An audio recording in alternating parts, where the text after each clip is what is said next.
A very good morning, students. Okay, in the last video, we learned about the sulcus and gyri present on the various lobes of the cerebral hemisphere. Okay, and after learning this various sulcus and gyri of cerebral cortex, today we are going to learn the various functions performed by the cerebral cortex. Okay. This cerebral cortex has many areas that have been assigned to perform specific functions. Okay, so these specific functions are performed by the various areas of the cerebral cortex. Okay, these these functional areas of cerebral cortex are usually described in reference to sulci and gyri. Okay. The best known scheme to tell about these various functional areas of cerebral cortex on superolateral, medial and inferior surface, okay, was given by the Brodmann, okay, who has numbered these functional areas. Okay, there were right from first number to that of 47 number were given to these various functional areas of the cerebral cortex. However, since we in anatomy will not, describe this functional area as per the Brodmann classification, but I will tell you mostly about the main functions of the cerebral cortex which are present on the various lobes of the cerebral hemisphere. Okay. Now, these functional areas of cerebral cortex, they are divided into three different functional areas. Okay, classically, they are classified into three different functional areas.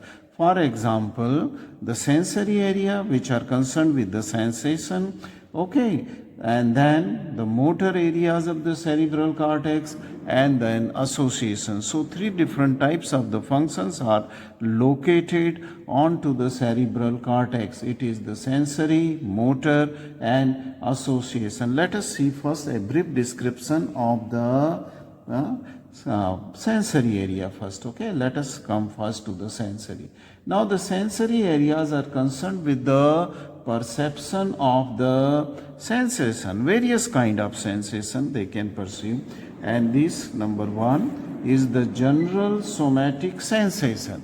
When I say general somatic sensation, it means that the sensation of the pain, touch and temperature, they are just general primary somatic sensation. Okay, they are mostly received by that of the skin. Okay, our skin. Beside that, there will be the sensation of the proprioception. This kind of the general primary sensation of touch, pain and temperature, they are exteroceptive because they are received from the external environment which comes in contact with our outer covering, that is the skin. So they are called as exteroceptive sensation. But the proprioceptive sensation are those sensations which comes from deep, that is from joints, muscle and tendon. Okay, so those sensations, they are proprioceptive sensation. So this is the second class of the sensory areas which we will see on the cerebral cortex. Then the cerebral cortex is also having the areas which are the sensory areas, but they are for spatial sense. Okay, so beside this general somatic sensation, there are the spatial sense. For example, the vision, the taste sensation, smell sensation and the sensation of hearing. I will tell you about all these areas, okay, of the spatial sense also, okay, which are located on cerebral cortex. Now, this visual area is located in the area number 70 of the occipital lobe, while that of the primary somatic sensations are located in the postcentral gyrus, that is area 3, 2 and 1 of the Brodmann, and hearing sensation is on the superior temporal lobe. Okay, area number 41 and 42. So this is a brief introduction of various sensory area which we are going to see as they are present on the cerebral cortex. Then we come to the second type of the function of the cerebral cortex, and that is, let us come to the motor function first. Okay, the motor function means the cerebral cortex, okay, is responsible, these motor areas are responsible for contraction of the skeletal muscles, okay, on electric stimulation. Okay, so when impulse comes, okay, this sensory, means a motor area, they are responsible for contraction of the skeletal muscle. Okay, these motor areas are located in the frontal lobe, that means in the precentral gyrus, area number 4. Precentral gyrus, area number 4, which sends the impulses through the fibers ending on the brainstem on various cranial nerve nuclei, or it is ending in the spinal cord on the motor nuclei, which ultimately passes this impulse to the skeletal muscle to contract. Okay, so these are the motor areas which we are going to learn. Then the third kind of the sensation, this is third type of the areas, cortical areas, they are meant for the association. They are called as association. And beside this motor and sensory areas on cerebral cortex, the association area occupy a large part of the cerebral cortex. So almost 70% part of the cerebral cortex is occupied by the association area. Okay, association. Now these association areas are very close to the primary sensory areas. Okay, they are just adjacent to that of the primary sensory area, whether it is the general sensation or whether it is the spatial sense. Okay, now the function of this association area or association cortex is to integrate the various types of sensory information. Whatsoever sensory information is received by the primary sensory area, it goes to the association area where it is integrated, analyzed, and we become aware about that kind of the sensation. Thus, there will be 3 different types of the sensory areas on the cerebral cortex. It is sensory area, it is motor area, and the association area. Now let us come first to the sensory areas. Okay, so we will deal with the primary sensory area, and since the association areas are just adjacent to the primary sensory area, we will deal both the primary sensory as well as the association areas together. Okay, together, and then we will learn about this primary sensory and association area, okay, in different lobes, separately. For example, I will tell you about these centers present in parietal lobe first, then I will go to the occipital lobe, then I will come to the temporal lobe, where major primary sensory and association areas are located. Then I will go into the frontal cortex, frontal lobe cortex, where the most of the motor areas are located. Okay, so we will take this frontal lobe lastly, where motor areas are located. So let us come first on to the primary sensory and association areas of the parietal lobe, Let us see in this. First we see the boundaries of parietal. This is the central sulcus. Okay, there is the parieto-occipital sulcus cutting here to the superior supromedial border, and then here is the pre-occipital notch, and first imaginary line is just behind this first imaginary line. Joining this 2 point will have the occipital lobe posterior to the first imaginary line. So this is that occipital lobe. Okay, behind this parietal lobe is bounded by the posterior ramus of the lateral sulcus, and extending this line further as imaginary line cutting to the first imaginary line. So this is the parietal lobe. Okay, so we will deal with the parietal lobes, primary and that of the association area, primary sensory and association area. Okay, In this parietal lobe, there are various sensations are located, okay, various types. There is the location of the general somatic sensation, and I said that general somatic sensation means pain, touch, and temperature, plus the proprioceptive sensation coming from the bone joints, okay, and muscle, right? Then second kind of sensation is the taste sensation, and third type of sensation located here in the parietal lobe is that of the vestibular sensation or vestibular area, and lastly I will tell you about the sensory speech area, which from here parietal is also extending on to the temporal lobe. Okay, so let us come to the first type of sensation onto the parietal lobe, and that is the somatic sensory area, primary somatic sensory area. Now the primary somatic sensory area is located just posterior to the central sulcus, where there is a gyrus called as the post-central gyrus. So just look at the post-central gyrus where my brush is going. This whole area is the post-central gyrus, okay? And in this post-central gyrus is the center for the primary somatic sensation, okay? Primary pain, touch, and temperature, okay? Now this is on supralateral surface, okay, and supralateral, located on supralateral surface, and this is not only located primary area for sensation, somatic sensation, but part of this somatic sensation will go on the medial surface.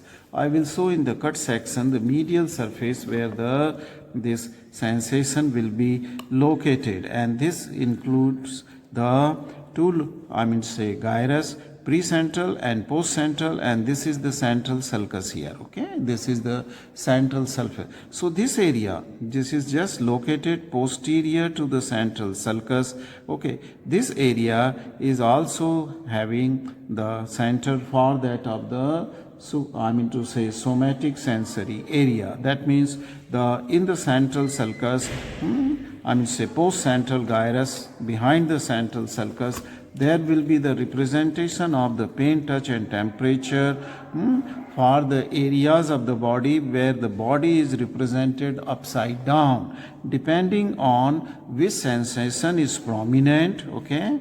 That will be having the major area. Otherwise there will be the area of the face, the upper limb, then the trunk, then the thigh, and then this at the supromedial border it will be the knee joint, and on to the medial surface the post-central gyrus, that is the lobule here, that is the area for that of the leg, and the foot will be here. The area for the leg and foot is here posterior to this upturned part of the central sulcus, okay?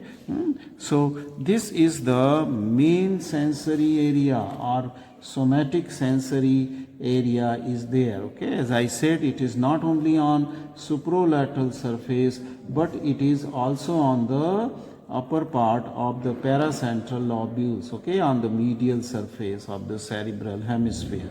And this area, this post-central gyrus is given the name by the Brodmann as the area number 3, 1, and 2. 3 is more towards the central sulcus and onto the anterior surface of the central sulcus, okay, on the gyrus, anterior surface of the gyrus, facing post-central gyrus, facing towards the central sulcus. That is the 3, then 1, and then it will be coming to the more posteriorly, it will be the area number 2, okay? And this post-central gyrus, as I said, okay, and this is responsible pain, touch, and temperature and proprioceptive sensation, that is from muscle, joint, and tendons. Now, in this, the sensation are received from the opposite side of the body, okay? So the body sensation of body, it is received, say for it is the left cerebral hemisphere, so it will receive the sensation of the right half of the body, okay? Right half of the body. And as I said that these areas for sensation here, body is represented upside down. It is represented upside down. Let us This was the primary somatic sensory area, area 3, 1 and 2. Let us go now to the somatic sensory association areas. Okay, as I said that association areas are very close to the primary sensory area. So area 3, 1 and 2 or postcentral gyrus was the primary somatic sensory area. Let us see where its association area, which will interpret this sensation of pain, touch and temperature or proprioception, okay, where it will be felt. Okay, I mean say it will go ultimately from primary sensation sensory area to that of the association area. Now area number 5, 7 on superior parietal lobule. Now this was the interparietal sulcus, okay, in the parietal lobe, and this gray matter here is the area which is area number 5 and area number 7 here, and this is the superior parietal lobule. And on medial surface, this is the area precuneus. Here, see this area in the medial half. This was the paracentral lobule posterior part, and this area 5 and 7 is the area of the precuneus, where the association area of primary somatic sensations are located. Somatic sensations are located. Let me tell you this important somatic sensory area from a book, because the sulci and gyrus, on this sulcus and gyrus, it is hardly, I mean say, it is real difficult to appreciate because they are not fairly constant. This is again from the book Neuroanatomy for Medical Student, written by me, and I'm thankful to the Walters and Kluwer for showing this diagram.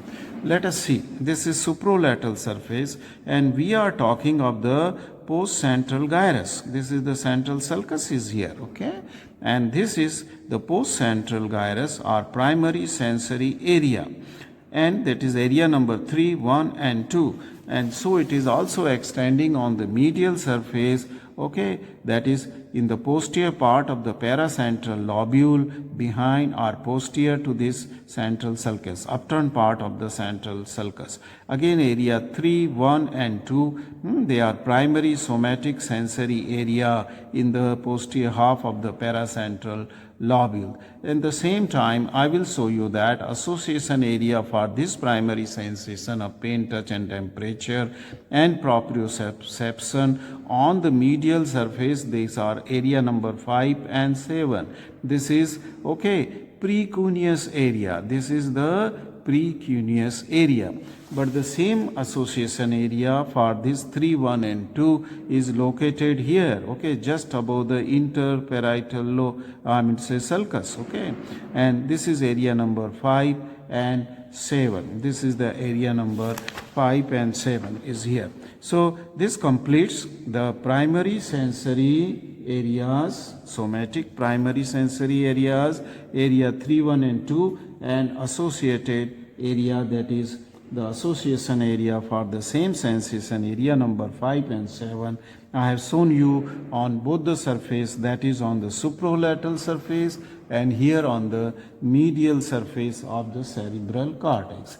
Now we go to the next kind of the areas onto this supralateral surface in the parietal lobe. And let us come to the second area, which is located here, is that of the test, okay, a spatial sense, okay, area of, and this is located in the inferior most end of the postcentral gyrus. See this was the central sulcus and this is the postcentral gyrus, and if you go on tracing it, this is the lowest part of the postcentral gyrus, which is just above the posterior ramus of the lateral sulcus, this part.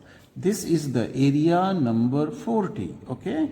This is the area number 43. This is area number 43 and it is the center for the test, okay. This is the center for the test. So where it is located? In the inferior most part of that of the postcentral gyrus. Inferior most part of the postcentral gyrus, it is here located. I will show you from the book also later. Okay, let us come to the third different type of the area, and that is called as the vestibular area, again a sensory area.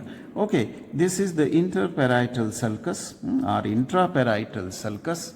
This is intra, which is horizontally placed, okay, which separates supraparietal lobule and infraparietal lobule here. Now this vestibular area, okay, the vestibular functions is located on the anterior end of this interparietal sulcus. That means both in the gray matter of the supraparietal lobule and infra, just above and below in the anterior part of the interparietal sulcus. This is the area, that is the vestibular area, which ultimately is concerned with the regulation of the equilibrium. Okay, so whatsoever sensations are passed from this area, they go to the motor area just to regulate the equilibrium of the body. Okay, equilibrium. So these are the two different areas here. Let me show you these two areas, that is area of taste and area, vestibular area, first from the books, and then I will go to the sensory speech area. Okay, the sensory speech area of the Wernicke's. Right. Here we were talking about the area number 43, that means which is located at the lowermost end of the postcentral gyrus, area number 43, and this is the area for the test just above the posterior ramus of the lateral sulcus. Right? And then we have also talked about this area number 40, which is called as the vestibular area, and this is in the anterior end of the intraparietal sulcus. Okay, we separate the supraparietal lobule and the infraparietal lobule. So these were the two other sensory primary area of the parietal lobe. Now we come to the third lobe. Okay, let me explain this in the book because it will be difficult to find this area of the sensory speech area, okay, from that of the gray, though it is also extending on to the temporal lobes, okay, temporal. So sensory speech area, it is called as of the area of the Wernicke's also. Wernicke is sometimes said as Wernicke's area, and this is sensory speech area. It is located on the superior temporal gyrus, the posterior most part of the area number 2, and area number 22 is the auditory association area, okay, auditory association area. Then this is the sensory speech area, okay, that is called as sensory. So what is the significance of this sensory speech area? Okay, now this is concerned with the interpretation of the spoken and the written word. Interpretation means it analyzes what we are speaking, okay, what someone else is speaking, and what we are listening, and what is meaning of his spoken words, okay. Okay, based on our past experience. Okay, though for example, if somebody is speaking in French and we don't know the French, then this area will not be able to analyze or interpret those words, spoken words, because we have no past experience, we have not learned. Similarly, this area also interpret the written words when we are reading the book, okay, since we have learned that language and reading from that book, and we understand what is written there, meaning of those written words are there. That is the function of this sensory speech area sensor. So now this area, sensory speech area, is always located in the dominant hemisphere.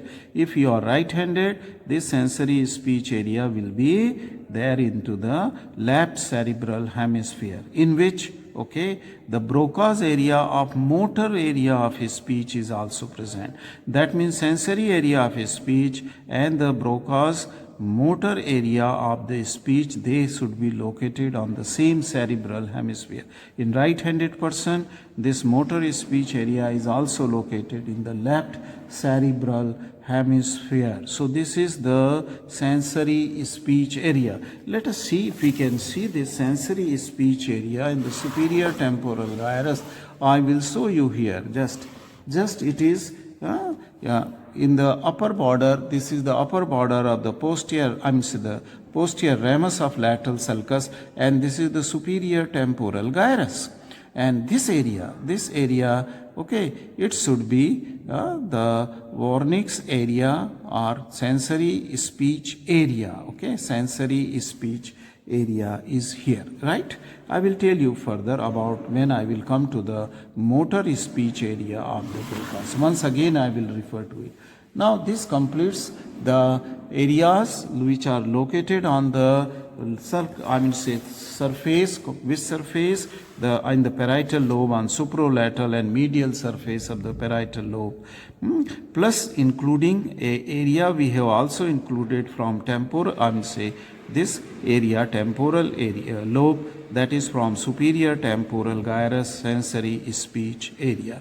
Now let us go to the another lobe, and that lobe is the occipital lobe. Okay, so we will see the area, and one important area which is located on the occipital lobe, it is on the medial surface of the occipital lobe. Okay, this is the parieto-occipital sulcus. Okay, parieto-occipital sulcus, beyond which will be the occipital lobe, and this important on the medial surface of the occipital lobe. This is an important sulcus which I have also told you in the last video. This is called as calcarine sulcus, and on either side of this calcarine sulcus, this gyri, they represent the area number 70, which is the primary visual area, primary visual sensory area.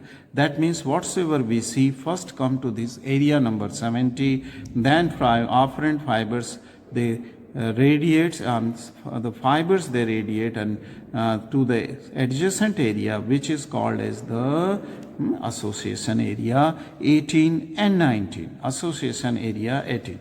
Now this calcarine sulcus, around which the primary visual cortex is located, it goes through the apex of the, the pole of the occipital lobe, and it is also traceable onto the supralateral surface. See this, the calcarine sulcus is coming up to the onto the supralateral surface, and this is that lunate sulcus is there. Okay, so this is the, that means primary visual area is not only present onto the medial surface of the occipital lobe, but it is also extending onto the supralateral through the pole, occipital pole.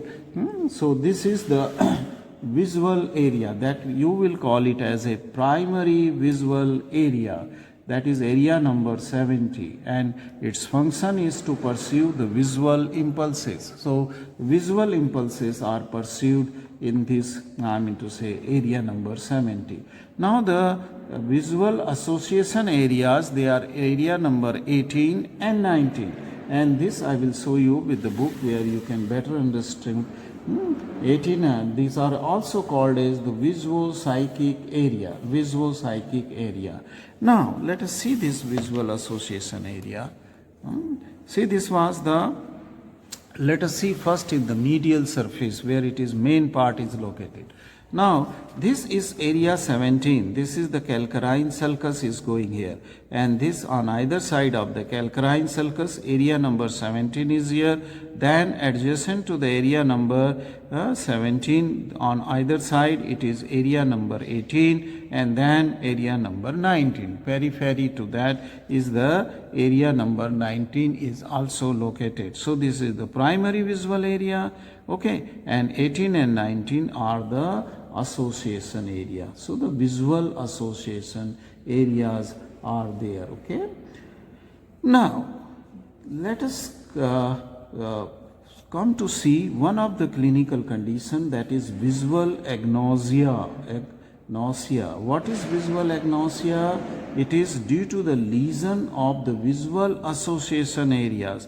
That means if lesion is in the area numbers 18 and 19, okay, on supralateral surface, this is that association area is like this, 18 and 19, and this is the area number 17. So these 18 and 19 are visual association. If lesion is there, extending on to this 18 and 90 on both the surfaces, then this condition is called as visual agnosia. What is that? Due to the lesion of visual association area, a person is unable to identify an object or the person which has seen in the past. Okay, suppose if you have seen yesterday and I suffered from visual agnosia immediately after seeing you, then when you will come next time in front of me, I will not be able to recognize you, though I am seeing you, because my area number 17 is intact. Okay, so you become unable to identify a person, okay, or an object, and you will say that I have never seen him before. This is why, because though you are seeing with the help of area number 17, but you are not able to recollect your memory, okay, to whom you have seen in the past, okay, or object which you have seen in the past. That is because of the importance of the association area, because it can analyze, it can interpret based on the image which is formed onto your retina, which is coming to the area number 17. Okay, area number 17. Now let us go to the third lobe. Okay, we are now on the third lobe, and that is the temporal lobe. And in the temporal lobe, okay, there is a primary cortex for the audition, okay, auditory area, okay, area for hearing. See this is the central sulcus, okay, and this is the posterior ramus of the lateral sulcus, okay, posterior ramus of the lateral sulcus.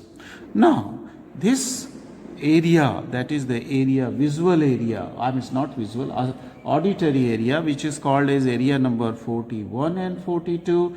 It is located on the superior surface of the superior temporal gyrus. This is superior temporal, this is middle temporal, and this was the inferior temporal gyrus. Just here, just on the superior surface of the superior temporal gyrus it is located. If I just put my finger in the superior surface, this will be somewhere here.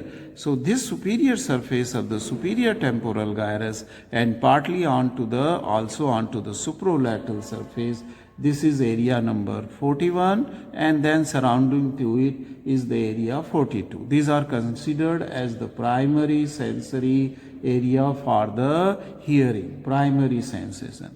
And then the association area is very close to it, and this is the area number 22, okay, on the superior temporal gyrus itself, okay. And I will show you that this area 22 was adjacent to the speech area, the sensory speech area. Its posterior part was acting as sensory. See this from the book here. See this is the postcentral gyrus, and just at the inferior end of the postcentral gyrus was area 43 for the test, and then was the posterior ramus of the lateral sulcus, and then this is the superior temporal gyrus, and on the undersurface, that means on the superior surface of the superior temporal gyrus, this is the area 41 and area 42 is there. Just surrounding to it is the area 22. Okay, so this 22 is not the primary sensory area for hearing, but it is the association area or auditory association area, area 22. And I was telling you that the posterior most part of the area 22 on superior temporal gyrus is nothing but the sensory speech area, that is the Wernicke's areas. Okay, this is sensory speech area, right? So this is the only sensory area located on the temporal lobe. So thus we have completed the three different lobe sensory areas or functional areas of three different lobes, that is the parietal lobe, occipital lobe, and this is the temporal lobe. Okay, and that for the temporal lobe. Let us now go to the frontal lobe. Okay, what are the areas? And as I said that frontal lobe is mainly concerned with that of the motor areas. Okay, so frontal lobe is motor. Now till now we have not seen in the three different lobes which we have covered, there was no motor area, okay, no motor area is there. Now so we come to the functional areas of the frontal lobe. And this frontal lobe is located just in front of the central sulcus. This is the central sulcus, and whatsoever area is in front of it, it is the frontal lobe, and it is the seat for the motor area. Okay, so which are the which are the functions of this frontal lobe? Number one, it controls all the motor activity, skeletal muscle, okay? Skeletal motor activities of the body. This is the lobe also for the judgment and foresight. So this is a different type of the function, not directly connected with the motor activity, but it is the judgment and the foresight of a person depends on the frontal lobe. Now this frontal lobe also play a very important role in development of personality of an individual. Okay, so if you are a good person or you are a bad person, okay, that depends on your frontal lobe. Okay, let us come to the first function of the frontal lobe, and that is the motor area, which is called as the primary motor area. And primary motor area is located just in front of the central sulcus. That means in the precentral gyrus. Then this precentral gyrus is called as the area number 4. It is known as area number 4, precentral gyrus. Okay. Now this is not only on the surface, but it is also a major part of is located on the, which is facing to the central surface, gyrus facing to the central surface. Now the function of this area number 4 or precentral gyrus is to control the contraction of his skeletal muscle of the opposite side of the body, similar to the postcentral gyrus, which was receiving the sensation from opposite side of the body. In the similar way, this motor area is sending the fibers to the skeletal muscles of the opposite half of the body, opposite half of the muscle. And here this cerebral cortex shows the representation of the body muscles, okay, again upside down, similar to the sensory areas. But here the muscles are represented. Here the muscles are represented, body's muscles are represented, and those muscles which play an important role, they occupy a larger area. So it is upside down representation is there. Let me show you the diagram of this motor representation into the as upside. See here, this is the diagram, okay, which shows you the representation. This is the precentral gyrus located here, and this is the supromedial border, this is the medial surface, this is the supralateral surface, and you can see that there is areas of the body which are located here are the area that is the tongue, okay, this is, and then the jaw, tongue, and the muscles of the larynx, pharynx, they are very much represented here in the lowermost part. Your face occupies a large area, okay. So the muscles of the face, you don't say that it is the face which is having this large, it is the muscles of the face which are represented here. The muscle for lip, the face muscles, the brow, neck, and eyelid and eyeball muscles. And here is the area for vocalization. Vocalization means here the larynx is represented, which is producing the sound, and the articulations with the help of the lip, palate, tongue. Okay, that area is represented here because it is an important area. So a large area is occupying these functions. Then your hand plays an important role for manipulative work. So the hand is also represented here in a large area, your thumb, the fingers, okay, because all manipulative work are because of thumb and fingers. So the muscles, they are represented here, okay. But then the limb, the trunk, then this is the gluteal region, the thigh, and then knee joint is represented here at the supromedial border, and on medial surface it is the representation of the muscles of the leg, muscles of the foot, the lower down. So this is the upside down representation of the muscles, which are skeletal muscles, and they are represented in the primary motor area, that is in the precentral gyrus, okay, in the precentral gyrus. Now you have already seen the precentral gyrus, okay. Now let us see the other areas of the frontal lobe, and these other areas, they are the premotor area, premotor area. And what are premotor area? An area in front of the precentral gyrus and precentral sulcus, okay, that means the posterior most end of the superior frontal gyrus, middle frontal gyrus, and this inferior, this part, that is the posterior most part of these three gyri on supralateral surface, okay, as well as on the medial surface, they are given the name as the area number 6, and this is called as the premotor area. It is called as premotor area. So followed, what is premotor area? The posterior most part of the superior, middle and inferior frontal gyri just adjacent to the precentral sulcus here, precentral.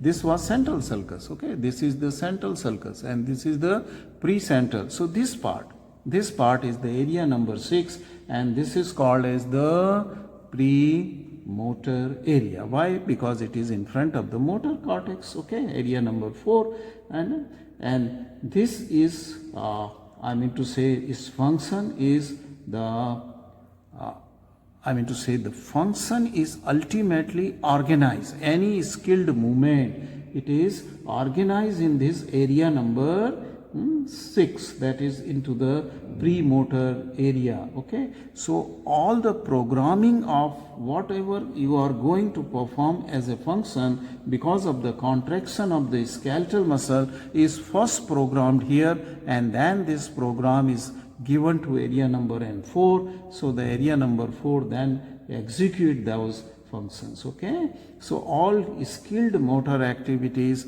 are just located here into the area number 4, okay, area number 4, right. So this was motor and premotor area. Let us come to another kind of the area which is called as the frontal eye field, and it is also located in the frontal cortex, okay. This is present as a part of the middle frontal gyrus area. Now this is middle frontal gyrus, and this is the area number 8 here, okay, middle frontal gyrus, okay. So it was 4 area precentral gyrus, then area number 6 premotor, motor area and premotor area, and this is now the frontal eye field area number 8, okay. And this area number 8 is called as I said, frontal eye field. Why it is called frontal eye field?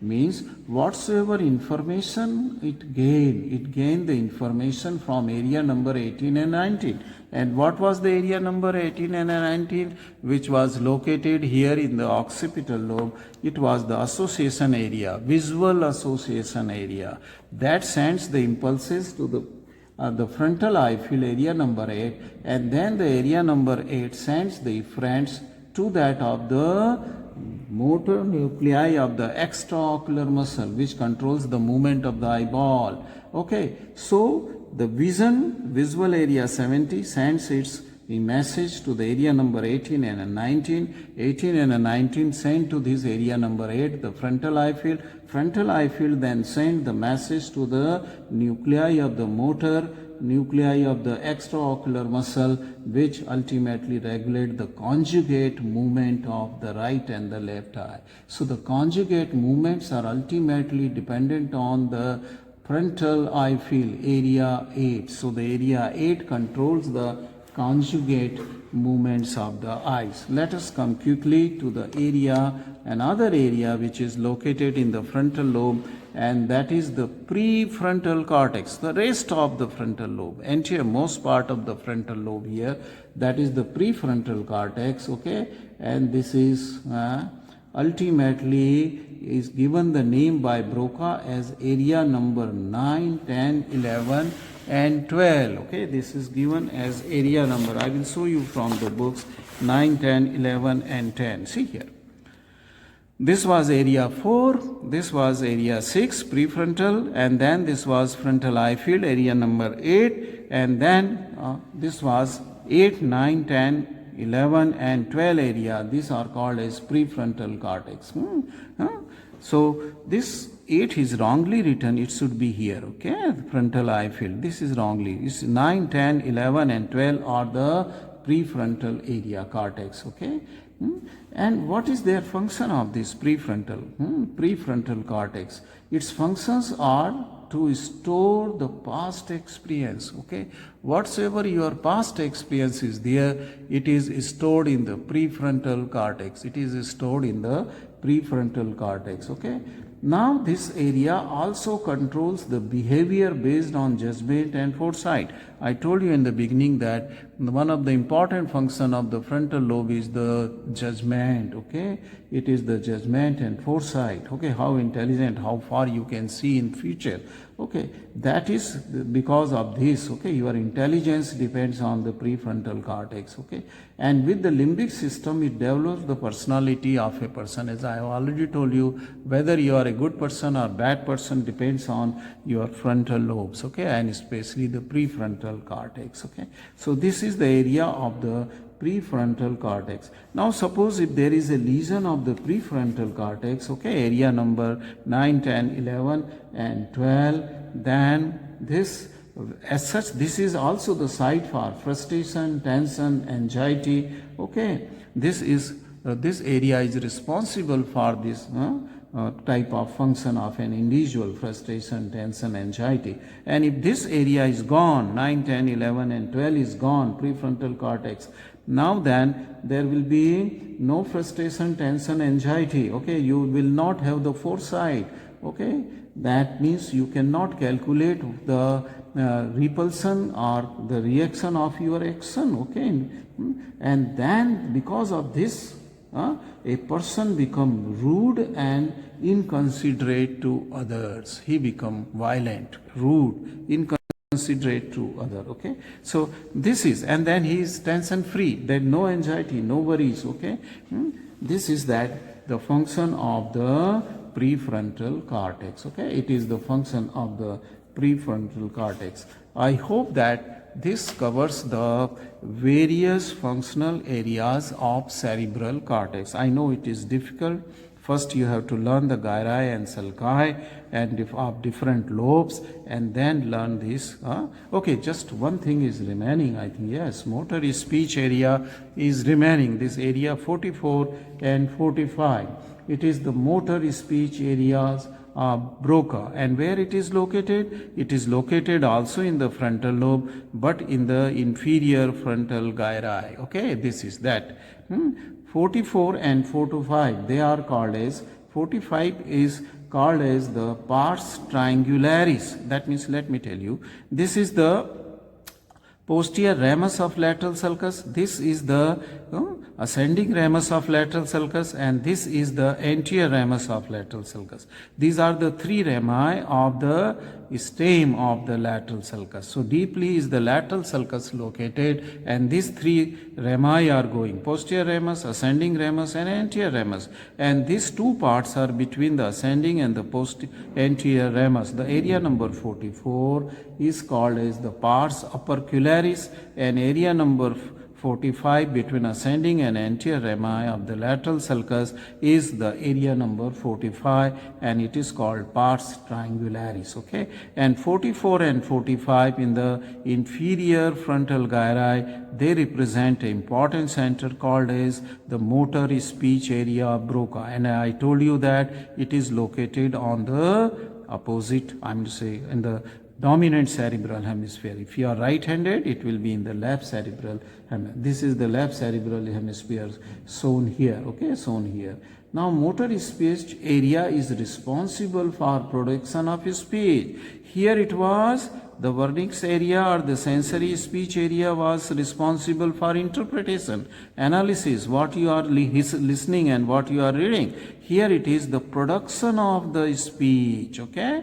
What you are speaking is dependent on area number 44 and 45, and this speech production is with the help of the input coming from the area number 17, area number 41, that is auditory, visual, all they come to this spatial area what is called which is located area number 39 at the angular gyrus, and it is connected with the sensory and give its connection to the motor area 44.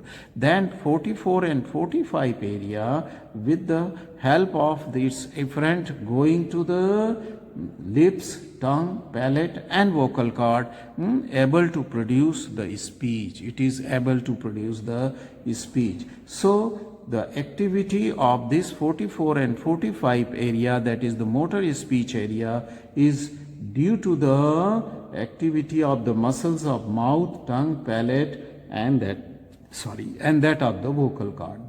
Then only it can be able to produce. Now if suppose there is a lesion of area 44 and 45, then what will happen? This will produce it will produce what is called as the aphasia. Okay, it will produce, means person will not be able to speak. That is the motor aphasia. And if the area, the sensory speech area is gone, then it will be the sensory aphasia. Person will not be able to distinguish what is being spoken or what he is reading from the book. He will not be able to understand. Okay, not be. So there will be two different kind of aphasia: motor aphasia by motor area and sensory aphasia by the sensory aphasia. This is also related to that of the dyslexia. Okay, the dyslexia. So this completes the functional areas of the cerebral cortex. Thank you very much for watching this long video.